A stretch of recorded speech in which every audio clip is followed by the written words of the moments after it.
भूत का बच्चा हमारे आसपास भूतों की एक काल्पनिक दुनिया है, लेकिन हम उस दुनिया से बिल्कुल अनजान रहते हैं। बहुत सी प्राचीन किताबों में भूतों के अस्तित्व का वृतांत मिलता है। भूत का बच्चा, भूतिया बच्चा कहानी उन्हीं काल्पनिक घटनाओं से प्रेरित होकर लिखी गई है। एक छोटे से शहर में बिंदिया नाम की एक औरत रहती थी। वो शादीशुदा थी, लेकिन उसकी कोई औलाद नहीं थी। 3 बार उसका गर्भपात हो चुका था। वो बच्चे को पाने के लिए व्याकुल रहती थी, लेकिन हर बार उसकी गोद सूनी ही रह जाती थी। बिंदिया ने औलाद को पाने के लिए कई तरह के उपाय किए थे। इसके बावजूद उसके घर का आंगन बच्चों की किलकारियों के लिए सूना था। बिंदिया का पति एक मजदूर था और वो अपनी पत्नी से बहुत प्यार करता था। उसे भी अपने बच्चे की चाहत थी, लेकिन ऊपर वाले की मर्जी के बिना उसका ये सपना पूरा नहीं हो सकता था। बिंदिया चौथी बार फिर से गर्भवती होती है। इस बार दोनों बड़ी उम्मीद से गर्भ के बच्चे का ख्याल रखते हैं। बिंदिया का पति उसके खाने पीने की बहुत सी चीजें लाकर रख देता है और कहता है कि इस बार तुम्हें अपने बच्चे को पूरा पोषण देना होगा, जिसके लिए तुम्हें मजबूती से खाना पीना होगा और अपना ध्यान भी रखना पड़ेगा। बिंदिया अपनी पति की बात सुनकर सर हिलाती है। दरअसल वो अंदर से टूट चुकी है। बच्चे को पाने की उसने अपनी सारी उम्मीदें खो दी है, लेकिन अपने पति के आत्मविश्वास को देखकर वो अपनी हिम्मत बढ़ाती है और तय करती है कि इस बार वो मां बनकर ही रहेगी। आधी रात होते ही बिंदिया के पेट में दर्द शुरू हो जाता है। अचानक बिंदिया के पति की नींद खुलती है और वो बिंदिया को अपनी गोद में लेटाकर हौसला देता है। लेकिन जब दर्द बर्दाश्त के बाहर होने लगता है तो वह अपनी पत्नी को अपनी पीठ में लादकर अस्पताल के लिए भागता है। रास्ते में बिंदिया बेहोश हो जाती है। बिंदिया का पति उसे वही जमीन पर लिटा लेता है और जोर जोर से मदद के लिए चिल्लाने लगता है। तभी पास में स्थित शमशान से एक चंडाल निकल कर आता है। उसके हाथ में एक पानी का ग्लास होता है। वो आते ही बिंदिया के चेहरे में पानी छिड़कता है। बिंदिया धीरे धीरे अपनी आंखें खोलती है। तभी बिंदिया की प्रसव पीड़ा बढ़ने लगती है।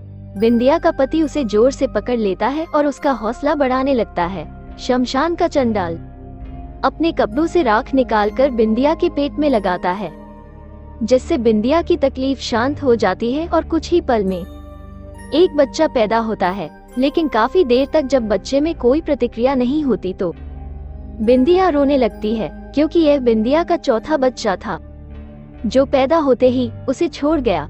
बिंदिया का पति बच्चे की मौत से दुखी हो जाता है, लेकिन वो अपनी पत्नी के सामने अपना दुख व्यक्त नहीं करता। तभी उसकी नजर चंडाल पर पड़ती है। चंडाल हाथ जोड़कर आंख बंद किए हुए कोई मंत्र पढ़ रहा होता है। अचानक बिंदिया के बच्चे की आंख खुल जाती है और वह किलकारी मारकर रोने लगता है। बच्चे की किलकारी सुनते ही बिंदिया और उसके पति अपने बच्चे को गले से लगाकर चूमने लगते हैं। कई सालों बाद उन्हें संतान का सुख प्राप्त हुआ था। दोनों शमशान के चंडाल को धन्यवाद देते हैं और उसके चरणों में गिरकर उसका अभिवादन करते हैं। चंडाल बिना कुछ बोले शमशान में वापस लौट जाता है। बिंदिया का पति अपनी पत्नी और बच्चे को साथ में लेकर घर वापस आ जाता है।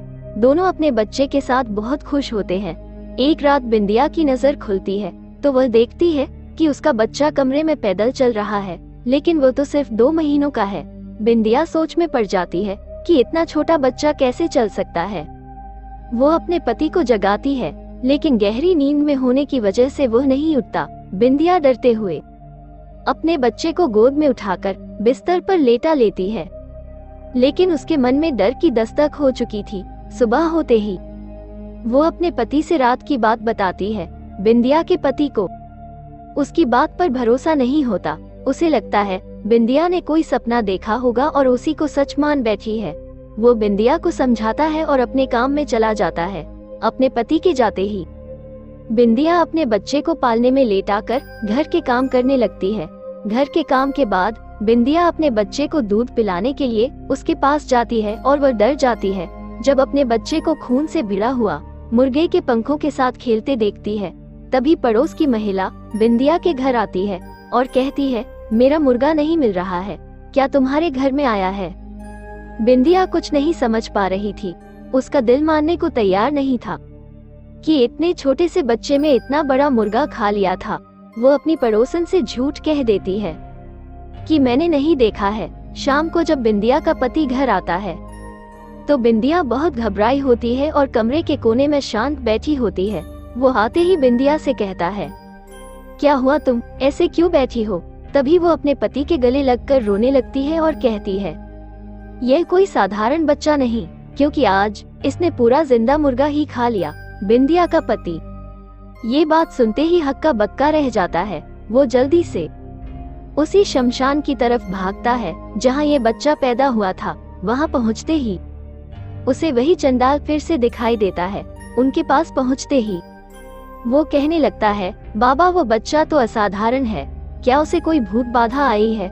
लेकिन चंडाल को सब कुछ पहले से ही पता था। वो कहता है, तुम्हारा बच्चा तो पैदा होते ही मर गया था, लेकिन तुम लोगों के दुखों को देखते हुए मैंने एक प्रेतात्मा को तुम्हारे मृत बच्चे के शरीर में प्रवेश करवा दिया था, जिसकी वजह से वो जिंदा है। लेकिन वह एक अमावस्या तक ही प्रेतात्मा उस बच्चे के शरीर में रह सकती है और उसके बाद तुम्हारे बच्चे की सांसें बंद हो जाएंगी। चंडाल की बात सुनकर वो उनसे इस समस्या के समाधान पूछता है। चंडाल बताता है कि ये तो तुम्हारे कष्टों की शुरुआत है। अगर वो बच्चा तुम्हारे घर में रहा तो हर दिन तुम्हारे घर में मौत का तांडव होगा, क्योंकि यह भूत का बच्चा है। लेकिन यदि बच्चे की माँ शमशान में सारी रात उस बच्चे के साथ भूतिया साधना करे तो तुम लोगों की जान बच सकती है। बिंदिया का पति अपने घर पहुंचकर अपनी पत्नी को सारी बात समझा देता है, लेकिन वो अपने बच्चे से जुदा नहीं होना चाहती। वो कहती है, जब तक मेरा बच्चा मेरे साथ है मैं उसे जानबूझकर अपने से अलग नहीं कर सकती, भले यह मेरी जान ही क्यों न ले ले। बिंदिया के पति को अंदाजा था कि उन्होंने बहुत बड़ी आफत पाल ली है। वो मन में तय करता है कि जब बिंदिया सो जाएगी तो वो उसके बच्चे को उससे अलग कर देगा। बिंदिया का पति रात होने का इंतजार करने लगता है।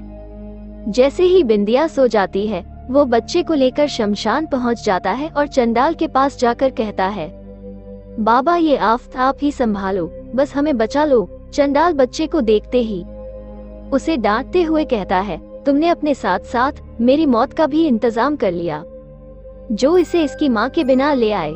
चंडाल के इतना बोलते ही बच्चे की आंखें लाल हो जाती है और वो जमीन पर खड़ा हो जाता है। चंडाल बच्चे के सम्मोहन में वशीभूत हो जाता है और वही शमशान में बने हुए एक गड्ढे में गिरकर बेहोश हो जाता है। बिंदिया का पति चंडाल की दुर्दशा देखकर डर जाता है और वहां से भागने लगता है, लेकिन एक अदृश्य ताकत उसे पैरों से पकड़कर कई बार जमीन पर पटकती है, जिससे वो लहूलुहान हो जाता है और बच्चा उसे उसी गड्ढे में डाल देता है जिसमें चंडाल पहले से पड़ा हुआ है। दोनों के गड्ढे में जाते ही शमशान में जोरदार हवाएं चलने लगती है और मिट्टी उड़कर उसी गड्ढे में जाने लगती है और देखते ही देखते दोनों जिंदा ही दफन हो जाते हैं। यहाँ दूसरी तरफ जैसे ही बिंदिया की नींद खुलती है, उसका बच्चा उसके बगल में लेटे हुए मुस्कुरा रहा होता है, लेकिन बिंदिया के पति का कुछ पता नहीं चलता हुआ है। वह रात भर अपने पति का इंतजार करती रहती है और इसी के साथ कहानी का पहला भाग समाप्त हो जाता है।